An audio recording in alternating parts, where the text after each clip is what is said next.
ప్రార్థన చేసుకుందాం.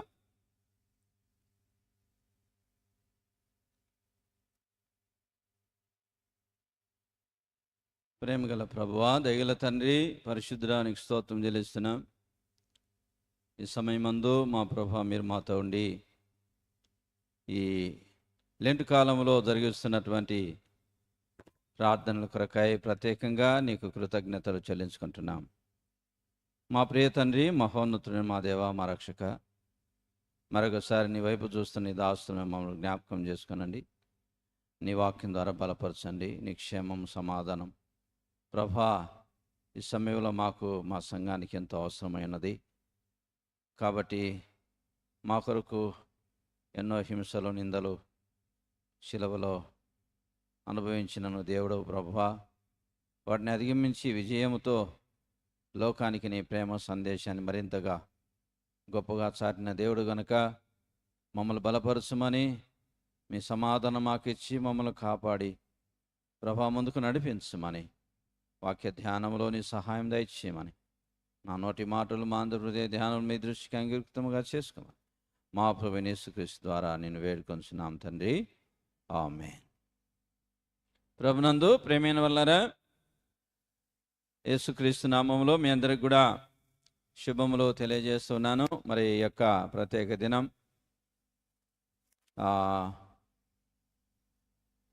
లెంట్ కాలంలో మరి జరుగుతున్నటువంటి ప్రతి దినము ప్రార్థనలు బట్టి దేవుణ్ణి ఎంతైనా మనం స్తుతించాలి. ఎందుకంటే ఏదో ఒక ప్రత్యేకమైనటువంటి కాలం వస్తేనే మనం సమయానికి కొద్దిగా అటు ఇటు రాగలుగుతాం కదా.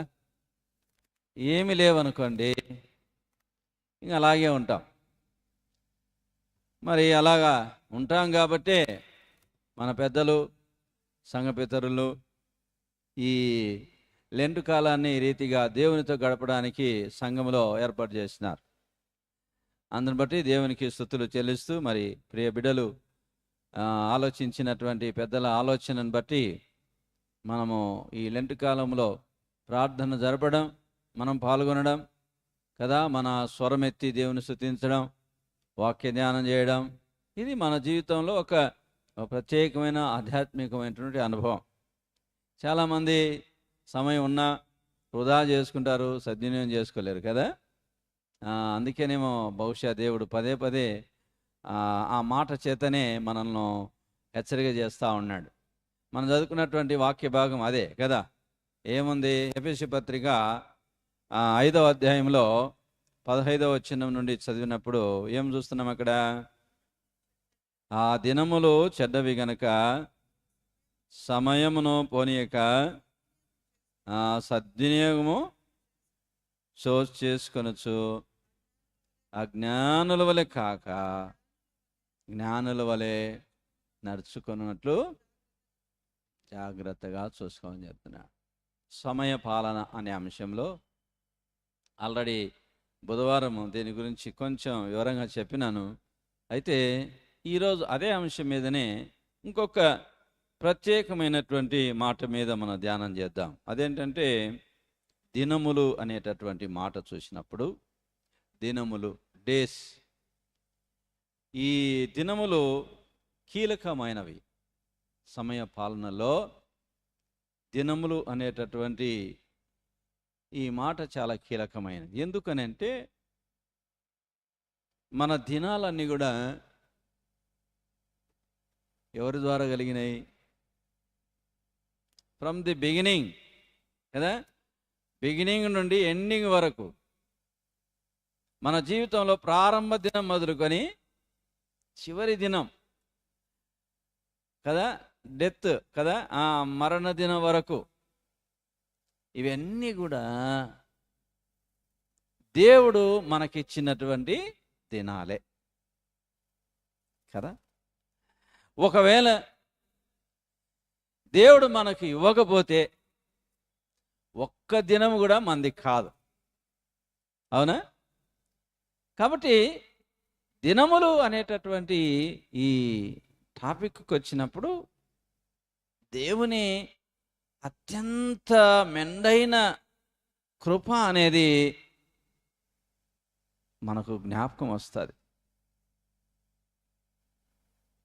అందుకే భక్తుడు అంటాడు,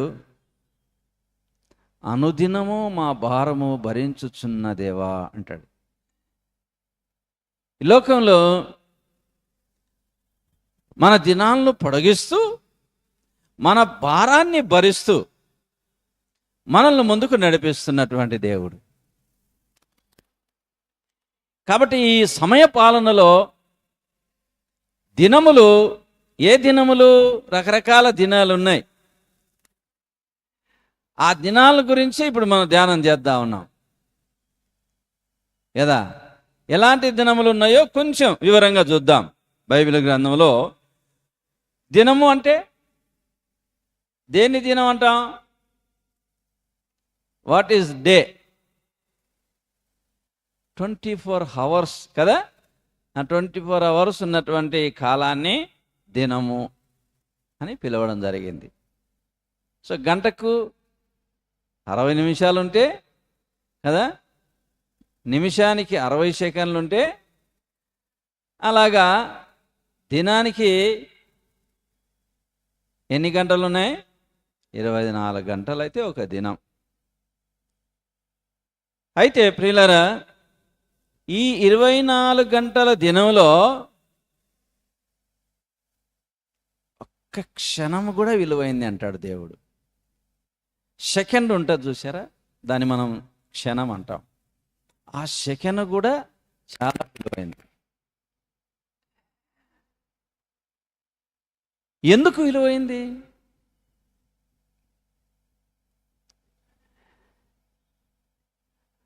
ఆయన యొక్క కృపలో మనకిచ్చిన కాలంలో దినాలు దేంతో ప్రారంభమవుతాయి అని అంటే సెకండ్స్తోనే ప్రారంభమవుతాయి. ఆ తర్వాత నిమిషాలు, ఆ తర్వాత గంటలు, ఆ తర్వాత దినాలు, ఆ తర్వాత వారాలు, ఆ తర్వాత మాసాలు, ఆ తర్వాత సంవత్సరాలు. రీతిగా దేవుడు లెక్కించి మనల్ని ప్రేమించి మన ఆయుష్ను పొడిగిస్తూ ఎన్నో దినాలు బ్రతకడానికి నువ్వు బ్రతుకు అని సెలవీయగా మనము బ్రతుకుతూ ఉన్నాం. మనం బ్రతికే ప్రతి దినం అది ఆయనకు అనుగ్రహించినటువంటి దినమే. కాబట్టి ప్రియులారా, నిజంగా ఈ దినములను గురించి ధ్యానం చేసినప్పుడు కొన్ని దినాల గురించి కొంచెం వివరంగా చూస్తే బాగుంటుంది. ఇక్కడ రాయబడింది ఏంటంటే దినములు చెడ్డవి అని చెప్తున్నాడు. ఈవిల్ డేస్ అని ఇంగ్లీష్లో ఉంది. చెడ్డదానికి ఇంకొక పదం ఏంటి? ఈవిల్ డేస్ అన్నారు. అంటే ఈవిల్ అంటే దయ్యము అని కూడా కదా. దినాలు చెడ్డవి అంటే ఇప్పుడు ఈ దినాలు ఎవరి ఆధీనంలో ఉన్నాయి? దేవుని ఆధీనంలో ఉన్నటువంటి దినాలు ఏ దినాలుగా మారినాయి? దయ్యపు దినాలుగా మారినాయి. అందుకే బ్యాడ్ డేస్ కదా, బ్యాడ్ టైం అంటాం. ఇవి చెడ్డ దినాలు అని భక్తుడు తెలియచేస్తా ఉన్నాడు. తర్వాత దీనికి ఇంకొక పదం ఏముందంటే ప్రసంగి గ్రంథంలో చెప్తాడు, ఇవి దుర్దినములు అంటాడు కదా. సామెతల గ్రంథం ప్రసంగి గ్రంథం 12వ అధ్యాయం అనుకుంటా, చదువుతారా ఒకసారి? ప్రసంగి గ్రంథము 12:1 మొదటి వచనమే. దుర్దినములు రాకముందే ఇప్పుడు వీటి యందు నాకు సంతోషము లేదని నీవు చెప్పు. సంవత్సరం రాకముందే తేజస్సునకును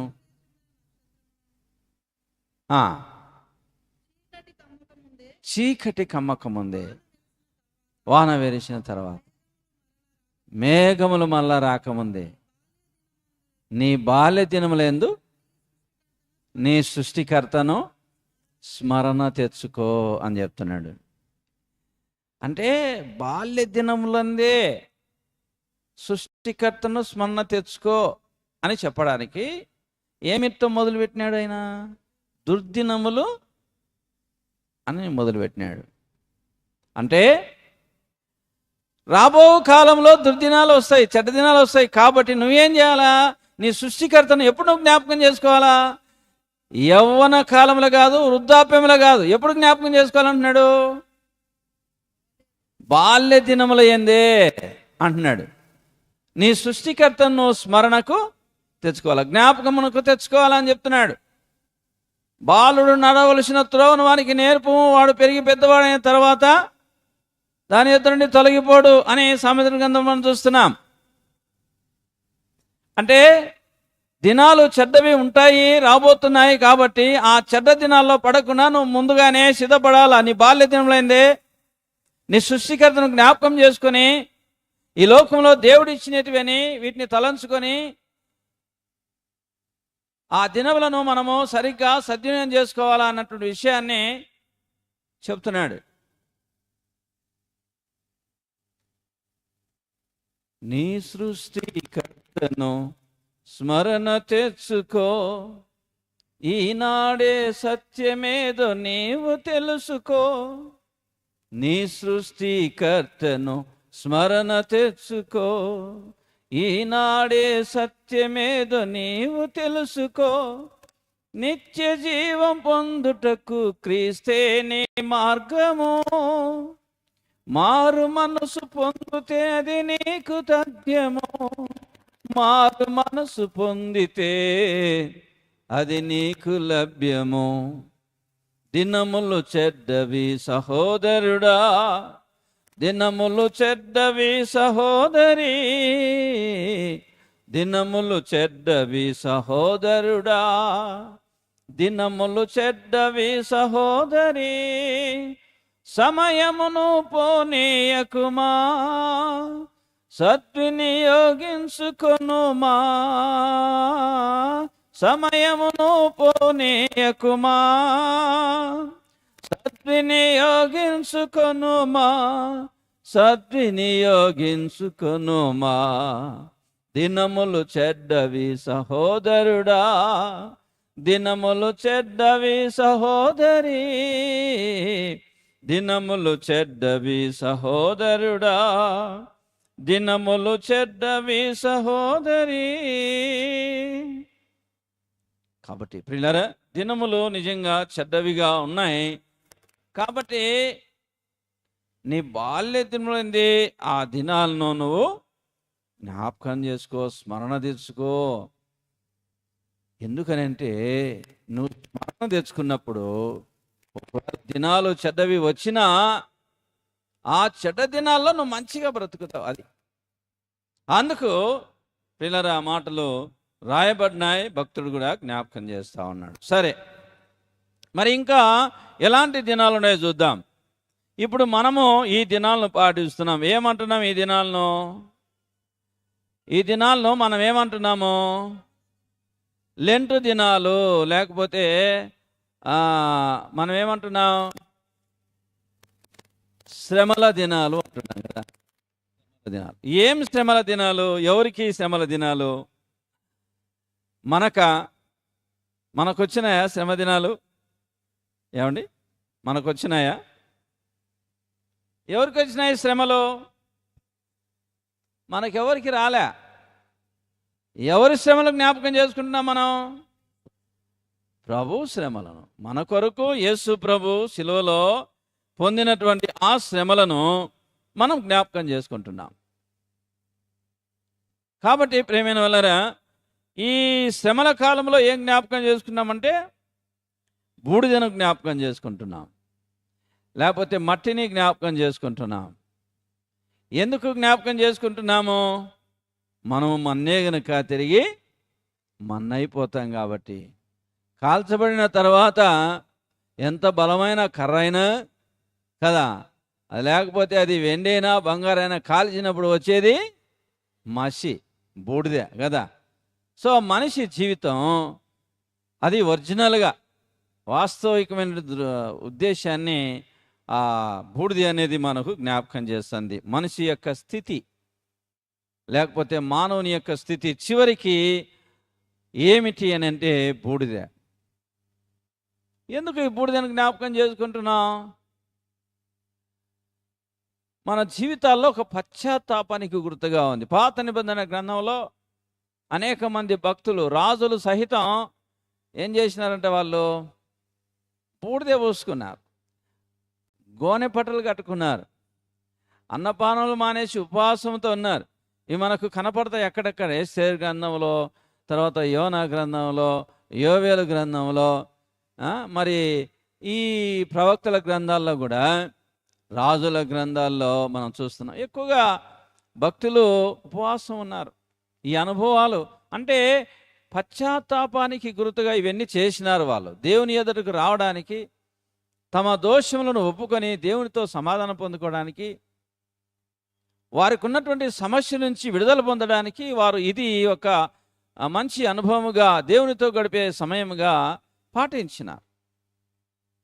కాబట్టి ప్రియులారా, లెంట్ అన్నటువంటిది నిజంగా భక్తులు దేవుని సమీపించడానికి ఒక మంచి కాలం. అయితే ఇంకొక కాలం చూస్తాం చూడండి. పేతురు పత్రిక, మొదటి పత్రిక 3వ అధ్యాయం 10వ వచనం చదువుదాం. పేతురు పత్రిక 3వ అధ్యాయం 10వ వచనం చూద్దాం. జీవమును ప్రేమించి మంచి దినములు చూడగోరువాడు చెడ్డదాని పలకకుండా తన నాలుకను కపటపు మాటలు చెప్పకుండా తన పెదవులను కాచుకొనవలను. ఇక్కడ ఏం చూస్తున్నాం మనము? మంచి దినాలు ఉన్నాయి కదా, మంచి దినాలు అని రాయబడింది.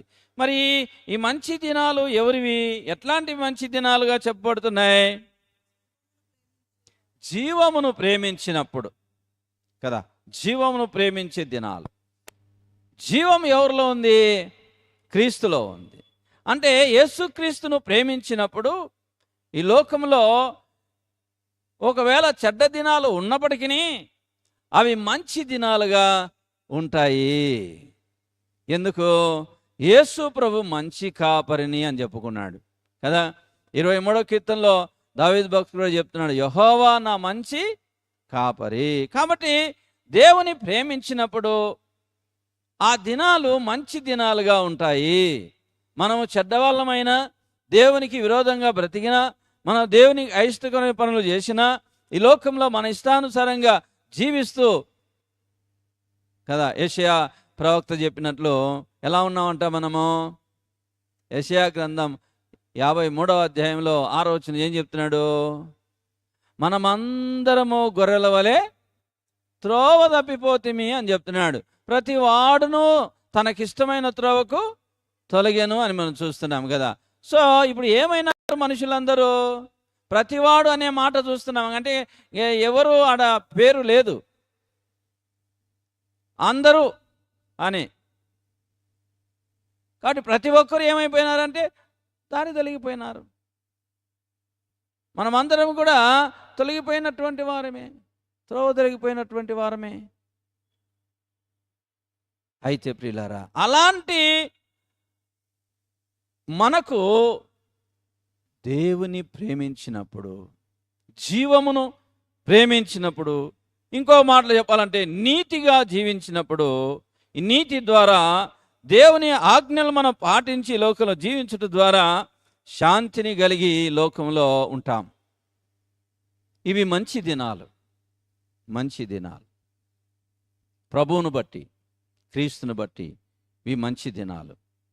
కాబట్టి ప్రియులారా, పేతురు భక్తుడు జ్ఞాపకం చేస్తా ఉన్నాడు, జీవమును ప్రేమించి మంచి దినము చూడుకోరు వాడు చెడ్డదాని పలకకుండా తన నాలుకను, కపట మాటలు చెప్పకుండా తన పెదవులను కాచుకునవలెను అని తెలియజేస్తా ఉన్నాడు. కనుక మనం మంచి దినాల్లో ఉన్నామా, చెడ్డ దినాల్లో ఉన్నామని అంటే వాస్తవంగా చెడ్డ దినాల్లోనే ఉండాం. కానీ దేవుని ప్రేమించి లోకంలో జీవించినప్పుడు అవి మంచిగా ఉంటాయి. దేవుడు వాటిని మంచి దినాలుగా మారుస్తాడు. ఇది మనం జ్ఞాపకం చేసుకోవాలి. ఎందుకంటే కాలాల మార్పు, మనుషుల మార్పు అనేది దేవుని చేతిలో ఉంది. అందువల్ల మనం మంచి దినాలను ప్రేమించే వారంగా ఉండాలా, కోరుకునే వారంగా ఉండాలా. మంచి కాపురైన ప్రభును వెంబడించినప్పుడు, ఆయనకు లోబడినప్పుడు, నీతిగా భక్తిగా జీవించినప్పుడు అవి మంచి దినాలుగా ఉంటాయి. ఇది మనం జ్ఞాపకం చేసుకోవాలి. తర్వాత ఇంకా ఏ దినాలు ఉన్నాయి చూద్దాం. యెహోషువ గ్రంథం 13 మొదటి వచనం. యెహోషువ గ్రంథం 13 మొదటి వచనం.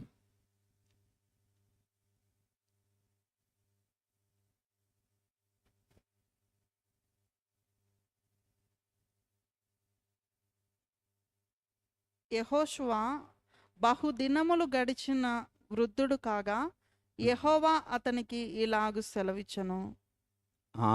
యెహోషువకు దేవుడు ఇచ్చిన ఒక సుదీర్ఘమైనటువంటి ఆయుష్ను జ్ఞాపకం చేస్తున్నాడు. బహు దినములు గడిచిన వాడు అంటే నిండు జీవితం, దేవుడిచ్చిన ఆయుష్, ఆరోగ్యము ఆయన సంపూర్ణంగా పొందుకున్నాడు, వృద్ధుడైనాడు. సో ఈ దినాలు ఎలాంటివి అంటే ఇవి దేవుని యొక్క ఆశీర్వాదకరమైనటువంటి జీవిత దినాలుగా లేక జీవిత కాలముగా ఉంటున్నాయి. చాలామంది భక్తులు ఎక్కువ కాలం జీవించినారు కదా. ఎంతోమంది భక్తులు కొన్ని సంవత్సరాలు ఈ లోకంలో జీవించడానికి కారణం ఏంటంటే దేవుడిచ్చిన ఆశీర్వాదం, దేవుడిచ్చిన ఆయుష్, ఆరోగ్యం. మా ఆయుష్ కాలము ఏమంటాడు? 70 సంవత్సరములు, అధిక బలమున ఎడల 80 సంవత్సరాలు చెప్తున్నాడు మోషే భక్తుడు. కానీ అంతకు ముందు ఎన్ని సంవత్సరాలు ఉన్నాయి? 969 సంవత్సరాల నుంచి ఎంతవరకు వచ్చినాయి? 60, 70, 80 ఇంకా ఆడికి బరువు కదా. ఒకవేళ ఇంకా దేవుని కృప ఉంటే ఒక 100 ఏళ్ళు కూడా బ్రతకచ్చు, తప్పేలే. కానీ అది చాలా ప్రయాసకరంగా ఉంటుంది.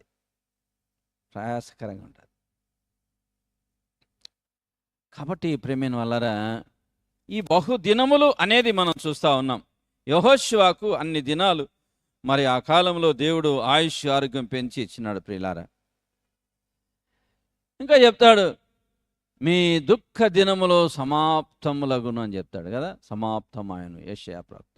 కాబట్టి ఈ దుఃఖ దినాలు ఏవైతే ఉన్నాయో అవి సమాప్తం కావాలంటే ఎవరి దగ్గర రావాలా? దేవుని యొద్దకు రావాలా. దేవుని సన్నిధిలోనే అవి సమాప్తం కావాలా. ఎవరు కూడా వాటిని ముగించలేరు.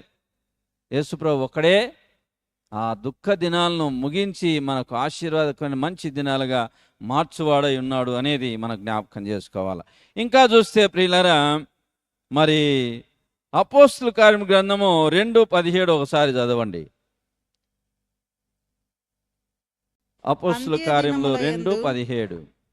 అంత్య దినముల యందు నేను మనుషులందరి మీద నా ఆత్మను కుమ్మరించు. ఈ 5 దినాలు అంత్య దినాలు. అంత్య దినాలు అంటే ఏంటివి? ఇవి అంత్య దినాలే, మనము లెక్కించాలి వీటిని. ఇవి అంత్య దినాలుగా ఉంటున్నాయి. అపోస్తుల కార్యముల గ్రంథంలో రాయబడింది అంత్యకాల దినాలు ఎట్లుంటాయంట? ఎలాంటివి అవి? ఏమని చెప్తున్నాడు? అంత్యకాల దినములు కాబట్టి అంత్య దినాలలో దేవుని యొక్క కృప తన ఆత్మను కుమ్మరిస్తున్నాడు. ఎందుకు? దేవుని ఆత్మ లేకపోతే ఈ అంత్య దినాల్లో మన జీవితం అంతమైపోతుంది, మనకు ముగింపు ఉండదు. అది ఏ విధంగా వస్తుందో మనకు తెలియదు. శ్రమ, దుఃఖము, మరణము కదా మనం చూస్తూ ఉన్నాం. అంత్య దినాల్లో పిల్లారా, మనము ఈ లోకంలో దేవునికి సాక్షులుగా ఉండాలని మనల్ని ఒంటరిగా విడిచిపెట్టగా తన ఆత్మను మనకు సంచకరుగా ఉంచినాడు. అంతేకాదు, తన ఆత్మను కుమ్మరిస్తానని వాగ్దానం చేసినాడు. అది అపోస్తుల కార్యం గ్రంథంలో మనం చూస్తూ ఉన్నాం. కనుక ఈ కాలం ఎలా ఉందంటే చెడు దినాలైనా దుర్దినాలైనా ఈ అంత్యకాలలో దేవుని ఆత్మను కుమ్మరిస్తానని దేవుడు వాగ్దానం చేస్తూ ఉన్నాడు. మనం వెంబడించినట్లయితే, మనం ఆయనకు లోబడినట్లయితే, ఆయన సన్నిధిలో మన స్థితిగతులను యథార్థంగా ఒప్పుకొని గడిపేవారముగా ఉన్నట్లయితే దేవుని ఆత్మ కుమ్మరింపును మనం చూడగలుగుతాము. తర్వాత మనం చూస్తాం ప్రియులారా, మరి మనం చదువుకున్న మొదటి పాఠం కదా, ఆది కాండంలో మొదటి అధ్యాయము, ఆ మొదటి నుండి 2వ అధ్యాయం 3వ వచనం వరకు ఏం చూస్తామంటే సృష్టి దినాలను చూస్తాం మనం. సృష్టి దినాలు అంటే ప్రారంభ దినాలని కూడా అంటారు వీటిని. ఏమిటి ఈ సృష్టి దినాలు లేకపోతే ప్రారంభ దినాలు? దేవుడే చేసిన దినాలు. దేవుడు లెక్కించినాడు, ఇది 1వ దినము, ఇది 2వ దినము, ఇది 3వ దినము కదా, 4వ దినము, 5వ దినం, 6వ దినం అని మొదటి అధ్యాయంలో 6 దినాలను ఆయన లెక్కించి ఒక్కొక్క దినంలో ఒక్కొక్క కార్యం చేసి ముగించినాడు, మనకు తెలుసు. 2వ అధ్యాయానికి వచ్చినప్పుడు 7వ దినమున ఏం చేసినాడు? ఆయన విశ్రాంతి దినముగా ఏర్పాటు చేసినాడు. సో ప్రారంభంలో ఉన్న ఈ సృష్టి దినాలు మనకు చాలా ప్రాముఖ్యమైనవి. అందులో ఏమున్నాయంటే దేవుడు చేసిన సృష్టిని, దేవుడు చేసిన మానవాళిని, అలాగే దేవుడు ఈ మానవాళికి దేవునితో గడుపుటకు ఇచ్చిన విశ్రాంతి దినం ఒక ప్రత్యేకమైనదిగా, పరిశుద్ధమైనదిగా ప్రతిష్ఠించి దేవునితో గడపడానికి ఒక ఆశీర్వాదకరమైన దినముగా దాన్ని ప్రత్యేకంగా దేవుడు ఇచ్చినాడు. దాన్నే సబ్బాతు అంటున్నాం. ఆ సబ్బాతును అప్పుడు యూదులు పాటించినారు, ఇప్పుడు మనం పాటిస్తున్నాం. కాకపోతే వారు శనివారం సబ్బాత్ దినముగా పాటించారు. మనం ఆదివారాన్ని పరిశుద్ధ దినముగా, విశ్రాంతి దినముగా మనము పాటిస్తూ ఉన్నాం. కనుక ప్రియులారా, ఈ దినాలు చాలా ప్రాముఖ్యమైనవి. మరి ప్రారంభ దినాలు లేకపోతే సృష్టి దినాలు ఎలా ఉన్నాయి అని అంటే చాలా పర్ఫెక్ట్గా ఉన్నాయి. అర్థమైంది? ఆయన చేసినప్పుడు చాలా పర్ఫెక్ట్గా ఉన్నాయి. అది ఎక్కడ అర్థమవుతుందంటే మనకు మొదటి అధ్యాయంలోనే ఆయన చేసినటువంటి ఈ దినాలు లేకపోతే ఈ కాలము గురించి మాట్లాడినప్పుడు చాలా స్పష్టంగా తెలియజేస్తుంది ఈ మాట. చూడండి, 31వ మొదటి అధ్యాయంలో 31 చివరి మాట. దేవుడు తాను చేసినది యావత్తును చూచినప్పుడు అది చాలా మంచిది, అది చాలా మంచిదిగా నుండెను. అంటే వెరీ గుడ్ అంటాం, దీన్ని పర్ఫెక్ట్ డే అంటాం. అంటే ఈ 6 దినాలను చూసినప్పుడు, ఆయన చేసిన సృష్టి చేసినప్పుడు, ఆయన ఒక్కొక్కటి ఒక పద్ధతిగా చేసినప్పుడు దేవుడు చూపుకు చాలా మంచిది అనిపించింది. అలాగే మంచి దినాలుగా ఉన్నాయి కాబట్టి దేవుడు ఏం చేసిన 7వ దినాన్ని ప్రతిష్ఠించి పరిశుద్ధపరిచినాడు. అది విశ్రాంతి దినముగా, అంటే దేవునికి మానవునికి మధ్య ఒక ప్రత్యేకమైన ఆరాధన దినంగా, మనుషులు దేవుని కలుసుకునే దినంగా చేసినాడు. అది ప్రత్యేక. కనుక ప్రియులారా, ఈ దినాలు ఎంతో పరిపూర్ణమైనవి, ఎంతో ఆశీర్వాదకరమైనవి, పవిత్రమైనవి. దేవుని సన్నిధిలో గడపడానికి, దేవునితో మనుషులకు దేవుడిచ్చిన ఒక గొప్ప ఆధిక్యతను, అనుబంధాన్ని, సంబంధాన్ని తెలియజేసే దినాలుగా ఉంటున్నాయి. సరే, ఆ తర్వాత మనం చూసినప్పుడు ప్రియులారా, ఇంకొక మాట చూసుకొని మనం ముగిద్దాం.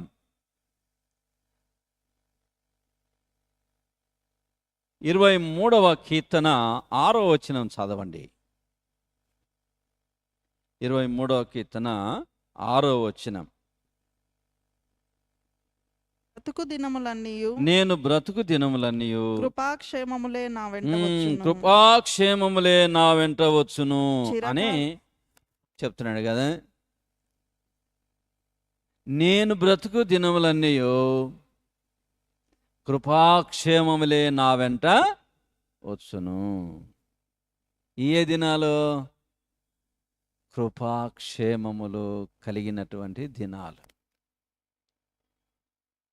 అయితే ఎప్పుడు ఈ కృపాక్షేమములతో కూడిన దినాలుగా చెప్పబడతాయి?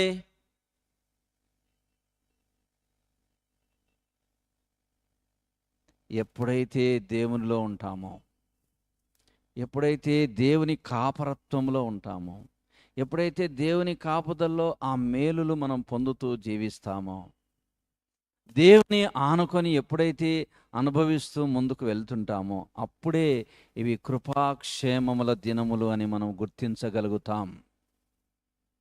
భక్తుడు అంటాడు, కృపాక్షేమములే నా వెంట వచ్చును, చిరకాలము యెహోవా మందిరములో నేను నివాసము చేసేదను. ఒక మాట చెప్పాలంటే ఈ కృపాక్షేమములు అనుభవించే దినాలు ఎక్కడ ఉన్నాయి అని అంటే లోకములో కాదు, దేవుని మందిరములో ఉన్నాయి. దేవుని మందిరములో నువ్వు అనుభవించేటటువంటి దినాలుగా కృపాక్షేమముల దినాలు ఉన్నాయి. ఎన్ని దినాలంట? ఎన్ని దినాలు? నేను బ్రతుకు దినములన్నీ, భయంతో చక్కని అనుభవం కదా, ఇంత మంచి మాట. నేను బ్రతుకు దినములన్నీ కృపాక్షేమములే నా వెంట వచ్చును అంటున్నాడు. కానీ ప్రారంభంలో ఆదాము అవల దినాలు ఎట్టున్నాయి చూడండి. ఆ మాట చెప్పుకొని ముగిద్దాం. ఆది కాండము 3వ అధ్యాయం 17వ వచనం చూడండి ఒకసారి.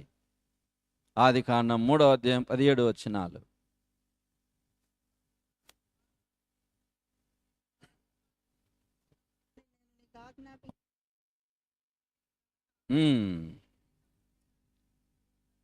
కాబట్టి నీవు బ్రతుకు దినములన్నీ దాని పంట తిందువు. నీవు బ్రతుకు దినములన్నీ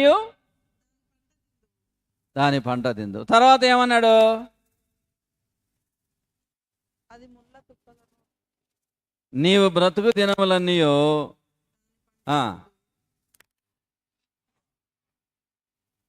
3:17 కదా. కింది నీవు బ్రతుకు దినములన్నీ దాని పంట తిందువు అని చెప్తున్నాడు. సరే, ఏమి తింటావని చెప్తున్నాడు? ఏం పంట తింటావని చెప్తున్నాడు? శపించబడిన నేల పంట. అర్థమైందా? మామూలు పంట కాదు అది.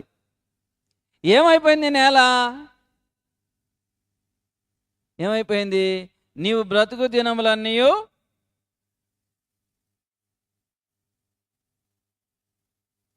ఆ పంట తింటావు అని చెప్తున్నాడు కదా. దాని పంట తిందు. దేని పంట?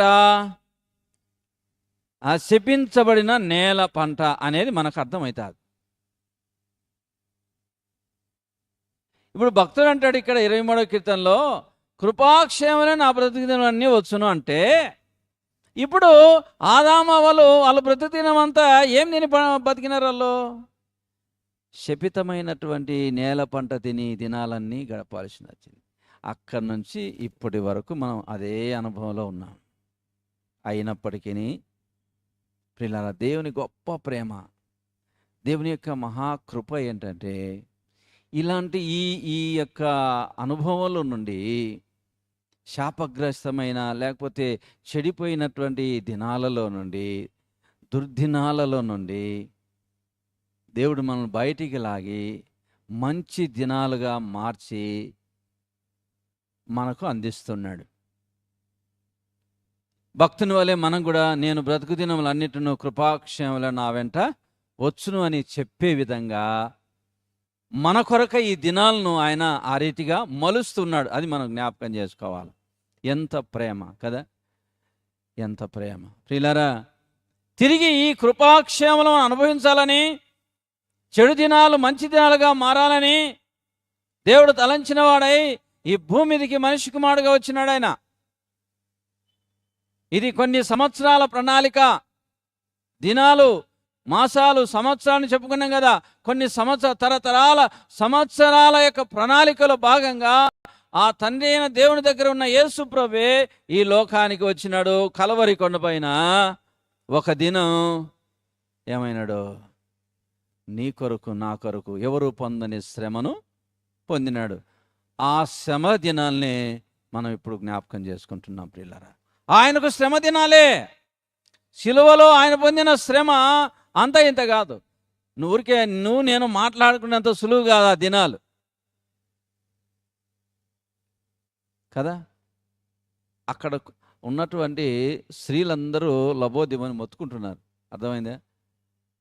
ఏడుస్తున్నారు, కన్నీరు పెడుతున్నారు, గోల చేస్తూ ఉన్నారు. అయ్యో ఏంటి ఈ శ్రమ, ఎందుకు ఇంత శ్రమ ఎనకు అని స్త్రీలందరూ కూడా అక్కడ కూడి శిలువ సంఘటన దగ్గర చూసినప్పుడు మనం లూకా సువార్త 23వ అధ్యాయంలో ఎంతో దీనమైన స్థితిని చూస్తున్నాం. 27 నుంచి 31 వచనంలో ప్రభు అంటాడు, యెరూషలేము కుమార్తెలారా, నా నిమిత్తం ఏడవకండి, మీ నిమిత్తము మీ పిల్లల నిమిత్తం ఏడు. అంటే ఎందుకు వాళ్ళు ఏడుస్తున్నారు?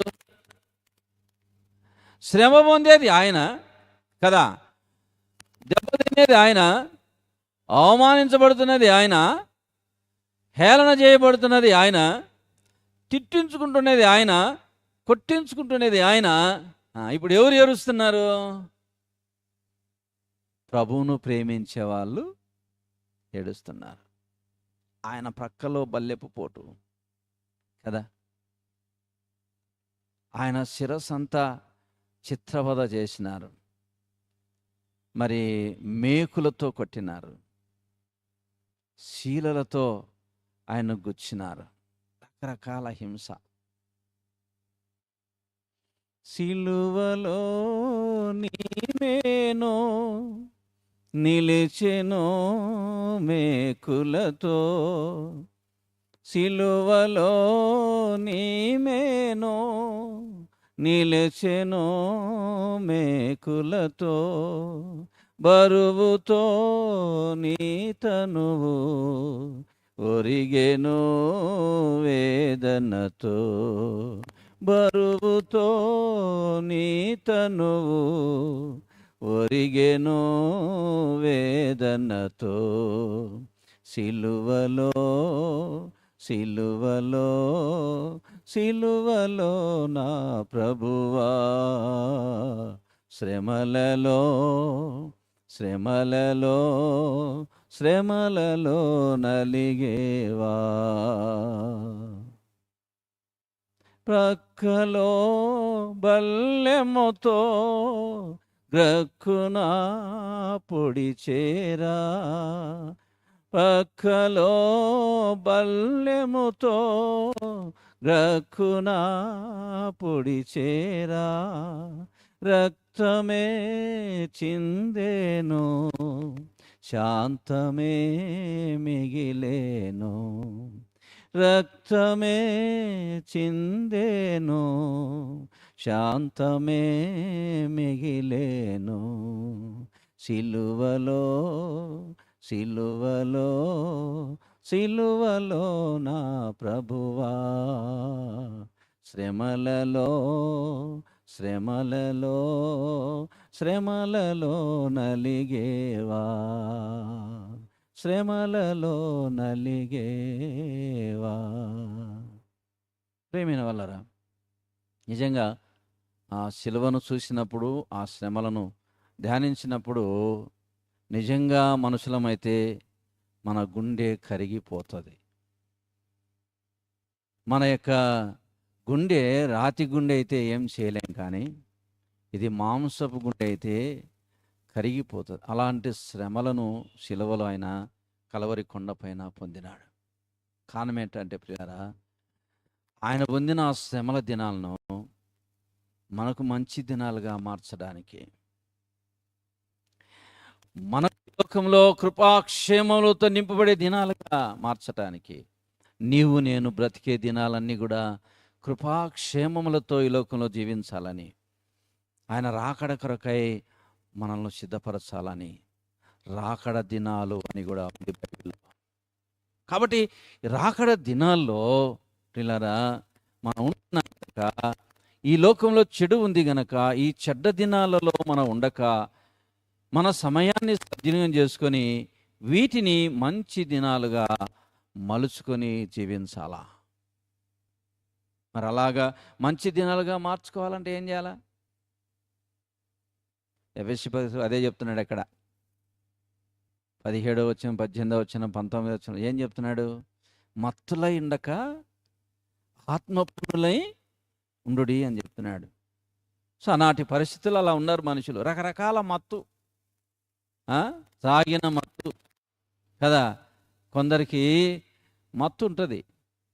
ఆ మత్తు కేవలం మందు మత్తే కాదు, లోకంలో అనేక రకాల మత్తుతో జీవిస్తుంటారు మనుషులు. సో ఈ మత్తు వదిలిపోవాలా, ఈ మందం పోవాలా మనుషులకు.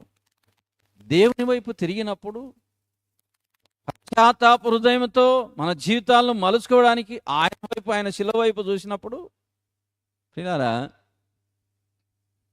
ఆత్మపూర్ణులమవుతాం. ఒకరినొకడు కీర్తనలతో, సంగీతంలతో హెచ్చరిస్తూ ఈ లోకంలో జీవించాలి. ఎందుకంటే ఇలాంటి దినాలను మార్చేది ప్రభువే, మనకు ఆశీర్వాదకరంగా చేసేది ప్రభువే. మన సమయాన్ని, మన సమయపాలను సద్వినియోగం చేసుకోవడానికి మనం ఇష్టపడి దేవుని వైపు తిరిగినప్పుడు అజ్ఞానుల వలె బ్రతకకుండా నిజంగా దైవికమైన జ్ఞానము కలిగిన వారిని జీవించాలంటే ఈ చెడ్డ దినాల్లో ఉన్నాం. మనం జ్ఞాపకం చేసుకుని దేవుని వైపు తిరిగినప్పుడు, శిలువ వైపు తిరిగినప్పుడు ఆ శిలువ విలువ ద్వారా మన దినాలకు కూడా విలువ వస్తుంది. మన దినాలు కూడా మంచి దినాలు అవుతాయి. మన దినాలు కూడా కృపాక్షేమములతో నిండిన దినాలుగా దేవుడు మారుస్తాడు.